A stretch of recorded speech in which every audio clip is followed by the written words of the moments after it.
is going on with y'all, man? It is Black Balloon, and I'm coming back with another video. So, y'all already know what's going on. Alright, y'all.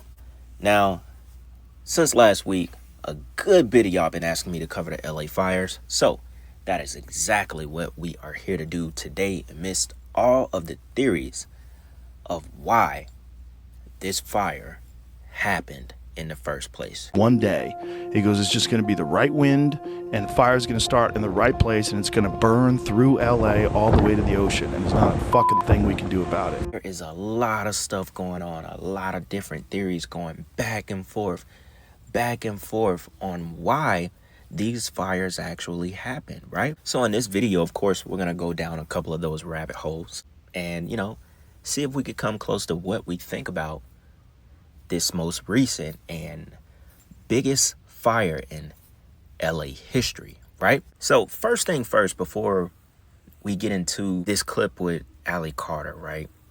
Thought it was very interesting that, she actually was very close, maybe even predicted this stuff. Going back and listening to some of her stuff, it relates. It makes sense. But then there's also another theory that makes a lot of sense as well when it comes to, the billionaires who own most of the water systems, which I think is ran by like 3 billionaires in LA, right? Who own most of the water systems in California. Check this out. The wildfires engulfing Los Angeles have put an uncomfortable spotlight on two of its richest residents, Stuart and Linda Resnick, agriculture tycoons whose farm guzzle a vital and scarce resource, water. So far, the Resnick's Beverly Hills mansion and the Picasso artworks that adorn its walls have been spared by the nearby Palisades and Eaton fires, even as their celebrity neighbor's home go up in smoke. But they cannot so easily escape criticism for their agriculture empire, which sucks up more water than whole cities, even as LA firefighters cannot get a drop of the stuff out of the hydrants that line its streets. Critics say these so-called Beverly Hills farmers and their ties to Democratic Gavin Newsom and other politicians may be among the reasons that California is battling such an environmental apocalypse. The Resnicks are more powerful, and their control of such water is ridiculous. Dog, there's a whole ocean. How can one family own more water than the entire city of Los Angeles? Almost 4 million people uses in 1 year. Levine said the wildfires, chronic regional droughts, and other environmental problems were part of the larger political technological machine that both LA and the Resnicks are plugged into. With their $13 billion fortune, the Resnicks are California's richest farming family, with some 185,000 acres of land and a stake in the Kern Water Bank, a nearly 20,000 acre reservoir of water surplus in the San Joaquin Valley. These are two of your richest in California right here, 87 and 81 years old, worth $13 billion, and control all mostly of California's farmland and water resources. Two people own and use more water than over 4 million people in one city. Multiple cities, actually. This is where it starts, right here, on why they couldn't so-called contain those fires.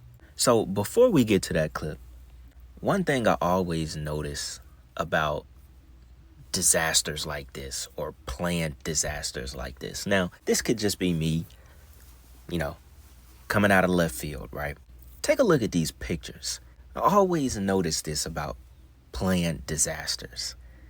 These pictures, oh my God, they are so perfect, it doesn't make any sense. I'm talking about perfect pictures. Like, you got firefighters that are like, standing on a hill, like they're modeling in the fire. That's how perfect some of these pictures are. Now, most of the time, these aren't people standing outside of their houses taking these amazing pictures with these amazing cameras.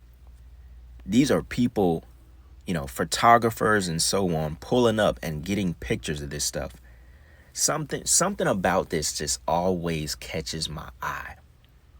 Even back to the Maui fires as well. You know, it's like it's a must that they capture their work, you know? This picture right here is insane to me. This is the most perfect picture of a house about to set ablaze. Look at the trees. The trees got little fire specks all on them. Fire is in the air, ash dropping everywhere. Look at this. This is just the most perfect picture.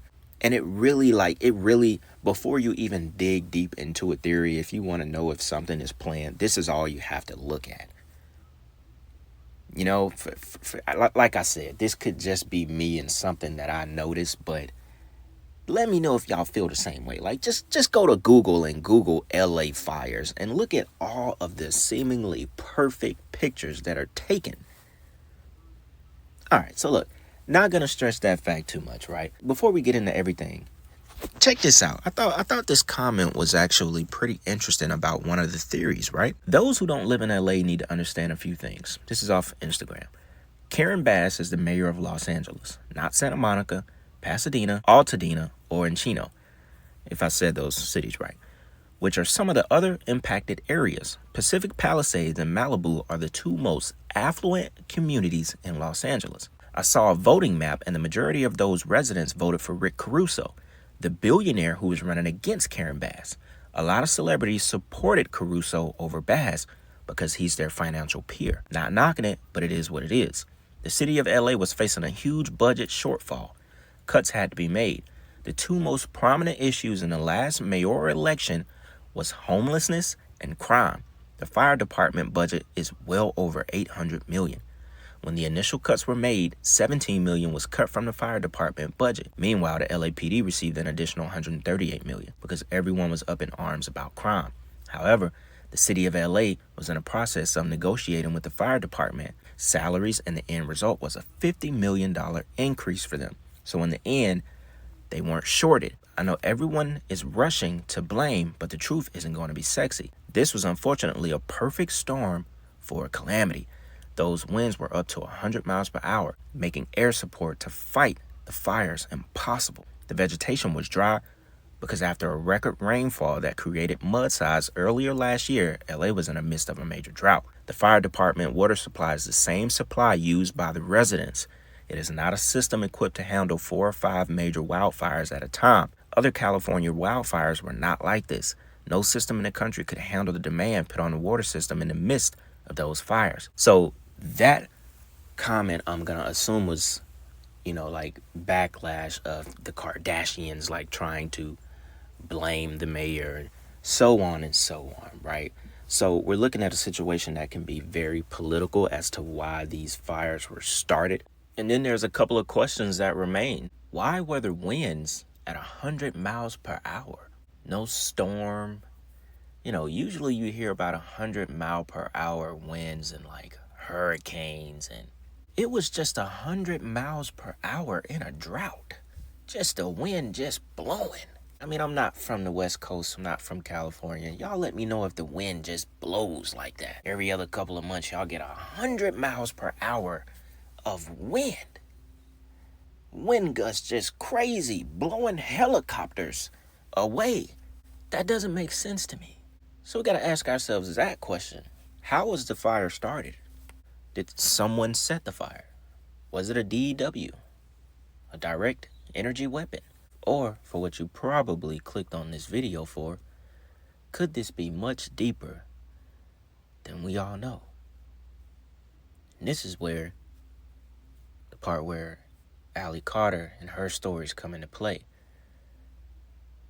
Fires on purpose to burn evidence, to burn, access to underground tunnels, things that may have come to the light that, we didn't know about, but it was close.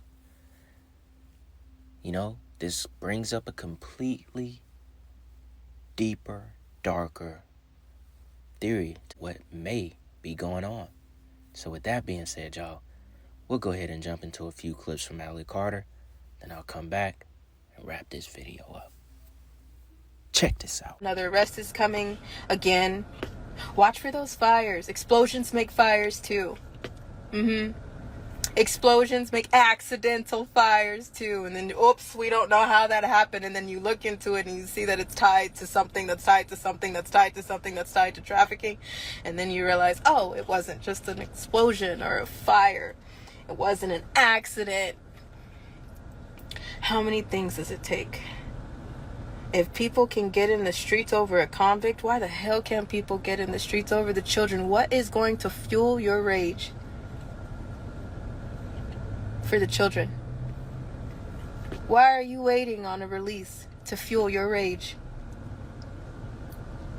People should be like, what the? We're talking about kids?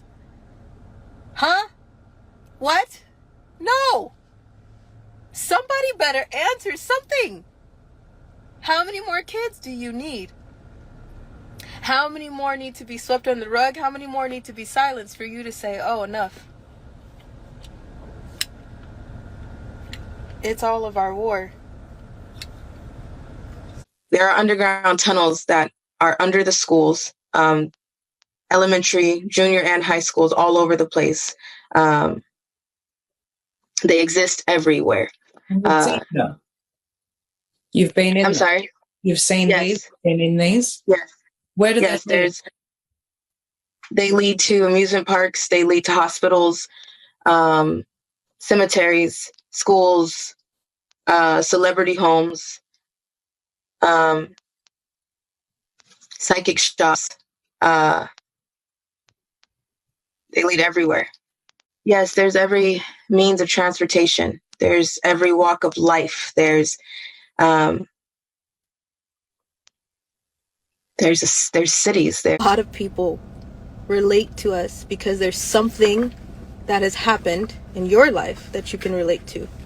So stay with me. The Getty's burning? Is it? Because didn't I tell y'all that?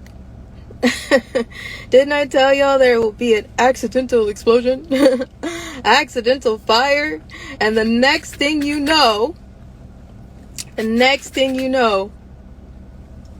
celebrities' homes would be on fire. Things would be on fire. I pray for the people in its path, but I also pray that it exposes the things that it needs to expose.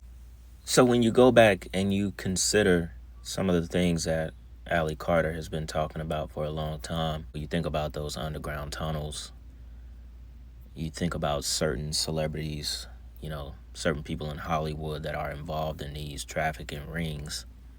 The stuff we've been covering on this channel lately, heavily. And I still got another video that we're going to do about that stuff as well. But when you put all of that in the mix, you put the city of dreams, LA, Hollywood, the Devil's Playground, like the original Devil's Playground, Hollywood, the industry, where, people take their careers there and most of them die there. Most artists and actors and actresses are sacrificed in LA, in California. There's so much evil. There's a lot of old demonic spirits walking around California, Hollywood, LA to be specific. Where the industry resides, the Devil's Playground. A lot of, ancient demonic spirits that lurk that place. Of course, it's not to say that they're not everywhere, but we're talking about Hollywood here.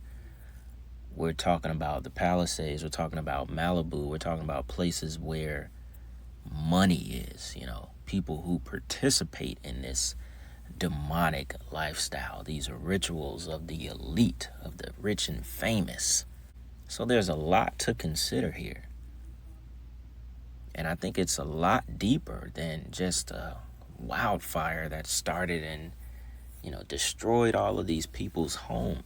Not to not have any sympathy toward real innocent people who may have lost everything. But there's a deeper story here going on that a lot of people aren't seeing. And like she ended it, maybe this will expose the truth on what caused it, what is actually trying to be covered up. because I just don't see it as it being natural. Not in the world that we live in. You know, there's too much going on right now. There's too much going on. And something is very, very fishy about this LA wildfire. There's too many questions. And y'all already know how we deal with that stuff. When there's too many questions, too much confusion, it's nothing but the devil. And that's usually where I like to end it, because I know it's the devil. There's too many questions, you know. You get to a point where it's like, okay, I don't want to know all the answers, because y'all got something going on. Everything we've covered so far, y'all let me know what y'all think about this. And do y'all think that it's deeper and it's tied to more of the trafficking and maybe covering up evidence? You know, or is this political? Is this something that's boiling and going on in LA? You know, between billionaires, between the mayor, between people who actually own the city, the billionaires who own the farms, who own the water, who own Fiji. They own Fiji water, y'all.